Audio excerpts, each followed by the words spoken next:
Hello दोस्तों, देखिए कक्षा 10 गणित ये द्विघात समीकरण का प्रश्न है।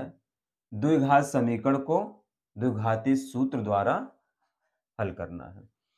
चलिए देखते हैं इसको। द्विघाती सूत्र क्या होता है हमारा, जिसे हम श्रीधराचार्य सूत्र भी कहते हैं।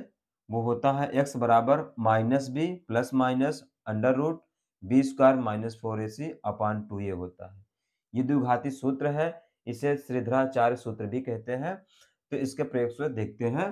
तो समीकरण हमारा क्या है, एक्स स्क्वायर माइनस ब्रैकेट में दिया है 2a plus 3b into x plus a square plus 3ab plus 2b square equal to 0। तो यहाँ पर हमारा ये द्विघात समीकरण हो गया। अब मानक समीकरण हमारा द्विघात का क्या है, वो है A X square plus B X plus C बराबर 0। ये क्या है, मानक द्विघात समीकरण है। इस रूप में ये होता है द्विघात समीकरण। अब इससे जब इसको तुलना करा देंगे, से तुलना करने पर मानक समीकरण हमारा ये है, इससे जब इसको तुलना कराएंगे तो एक्स स्क्वायर और यहाँ भी एक्स स्क्वायर है, ए का मान क्या हो जाएगा 1, क्योंकि यहाँ पर कोई गुणांक नहीं है, यानी किसी का गुणा नहीं है, इसके साथ 1 माना जाएगा, यानी 1 होता ही है। ए बराबर 1 हो जाएगा। ए का मान कितना आ गया 1। उसके बाद बी एक्स है, एक्स के साथ क्या है बी है, यानी बी गुणा हुआ है। यहाँ पर एक्स के साथ किसका है, ये पूरा है, यानी माइनस 2a प्लस 3b। तो b का मान क्या हो गया, माइनस ब्रैकेट में 2a प्लस 3b, ये b का मान हो गया। c की जगह पे क्या है, अचर पद, ये पूरा c है, तो c का मान क्या हो गया a square plus 3ab plus 2b square.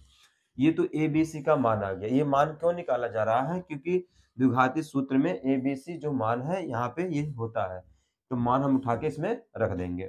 चलिए देखते हैं। सूत्र हमारा इस तरह से ये है, minus B plus minus root में क्या है B square minus 4ac upon 2a। B का मान क्या है, ये पूरा है, माइनस के साथ है, और माइनस यहाँ पर सूत्र में है, तो माइनस माइनस क्या हो जाएगा, प्लस हो जाएगा। तो यहाँ प्लस बी का मान ये पूरा रख देंगे, 2a प्लस 3b और प्लस माइनस आ जाएगा। उसके बाद फिर बी स्क्वायर, बी का मान कितना, यही पूरा फिर बी का मान, यानी माइनस के साथ 2a plus 3b।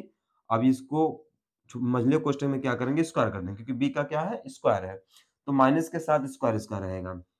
Minus 4ac, 4 गुणे ए का मान कितना है, 1 है, 1 रखा जाएगा, गुणे सी का मान कितना है, सी का मान यहाँ पर है, ये सी का मान रख दिया गया है, अपान 2a, 2 गुणे ए का मान कितना है, 1 है, 1 रख दिया गया, 2 गुणे 1 हो गया। अब इससे चलते हैं, स्टेप बाय स्टेप हल करते हैं। मान रख दिया गया है, तो यहाँ पर 2a प्लस 3b है, और प्लस माइनस हो जाएगा, और माइनस का स्क्वायर होगा तो प्लस हो जाएगा, और क्या बचा 2a प्लस 3b का होल स्क्वायर। माइनस, ये माइनस खत्म हो गया, क्योंकि माइनस का स्क्वायर क्या होता है, प्लस होता है, माइनस गुणे माइनस बराबर प्लस होता है। और माइनस 4 का अंदर, 4 का 1 में गुणा हो जाएगा, 4 1 का नाम 4 हो जाएगा, फिर 4 का अंदर गुणा कर देंगे, यानी 4 का ए स्क्वायर में गुणा करेंगे, 4a स्क्वायर। ये प्लस है, ये माइनस क्या करेगा, इसको माइनस कर देगा, यानी 4 तिहाई 12 ए भी हो जाएगा। फिर माइनस का इसमें गुणा हो जाएगा, प्लस प्लस का माइनस गुणा हो जाएगा, माइनस हो जाएगा, और 4 दूनी 8, यहाँ पर बी स्क्वायर हो जाएगा। अब बटा 2 एक का नाम 2 हो जाएगा। फिर नीचे देखते हैं, यहाँ पर 2a प्लस 3b ये रहेगा, प्लस माइनस यहाँ देखिए a प्लस बी का होल स्क्वायर, ए प्लस बी का होल स्क्वायर का फॉर्मूला हो जाएगा, क्या होता है ए स्क्वायर मतलब 2, ए का स्क्वायर कितना होगा 4a स्क्वायर हो जाएगा, 3b का स्क्वायर क्या होगा 9b स्क्वायर हो जाएगा। उसके बाद क्या होता है 2ab होता है, तो ए बी का मान कितना है 2 तिहाई 6ab और 2 6 दूनी 12 हो जाएगा, 12ab हो जाएगा। ये ऐसे जैसे है वैसे यहाँ पर हम लिख लेंगे इस सबको। फिर नीचे देखिए ये ऐसे ही आ जाएगा, x बराबर x का मान आ रहा है, और ये प्लस माइनस यहाँ से देखिए, ये 4a ए स्क्वायर और 4a स्क्वायर ये आपस में कैंसिल हो जाएगा, क्योंकि ये प्लस या माइनस में आपस में घट जाएगा। ये 12ab है, ये 12ab, ये माइनस ये प्लस ये भी आपस में घटकर 0 हो जाएगा, यानी आपस में कट जाएगा। 9b स्क्वायर में से 8b स्क्वायर निकलेगा, तो केवल b स्क्वायर बचेगा, यानी एक b स्क्वायर बचेगा, जिसे हम b स्क्वायर लिखते हैं। फिर देखिए x बराबर 2a plus 3b plus minus root में b स्क्वायर बटा 2a, 2a नहीं यहाँ पर a है, 2 केवल रहेगा ना, a नहीं आएगा। उसके बाद देखिए बराबर, इसके बराबर क्या हो जाएगा, b स्क्वायर का क्या है वर्गमूल करेंगे तो b केवल आएगा, तो 2a plus 3b plus minus b और बटा 2।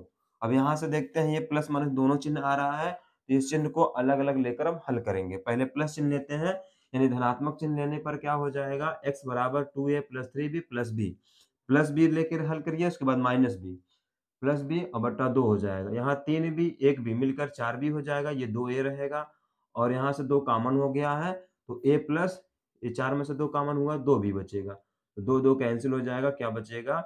ए प्लस 2 बी, यानी x का मान आ गया ए प्लस 2 बी। अब हम ऋणात्मक चिन्ह लेंगे। अभी तक क्या लिए थे? धनात्मक चिन्ह लिए थे। जब ऋणात्मक चिन्ह लेंगे तब देखिए क्या होता है, x बराबर 2a प्लस 3b है और माइनस b हो जाएगा। 3b में से b घटेगा, 2b बचेगा, बट्टा 2 हो जाएगा। ठीक है ना? उसके बाद 2a और प्लस 2b है। 2 कॉमन लेंगे, a प्लस b बचेगा और नीचे 2, 2 से क्या हो जाएगा? कैंसल हो जाएगा। इस x का मान फिर यहाँ पे कितना आ गया? a प्लस b आ गया। यहाँ पर x का मान a प्लस 2b आया है, यहाँ पर x का मान a प्लस b आया है। क्योंकि द्विघात समीकरण है, x का 2 मान आएगा। और रैखिक समीकरण रहेगा तो x का मान 1 आता है, तो ये द्विघात समीकरण है। त्रिघाती समीकरण रहेगा उसमें 3 मान आएगा x का। तो इस तरह से इसका मान क्या हो जाएगा? हल क्या हो जाएगा? अभिष्ट हल समीकरण का क्या हो जाएगा? 2a प्लस 2b और a प्लस b। यही हमारा क्या हो जाएगा? आंसर हो जाएगा। तो इस तरह के क्वेश्चन को इस तरह से क्या करते हैं? लगाते हैं। जो मानक समीकरण है उससे तुलना कराते हैं और सूत्र में रख देते हैं।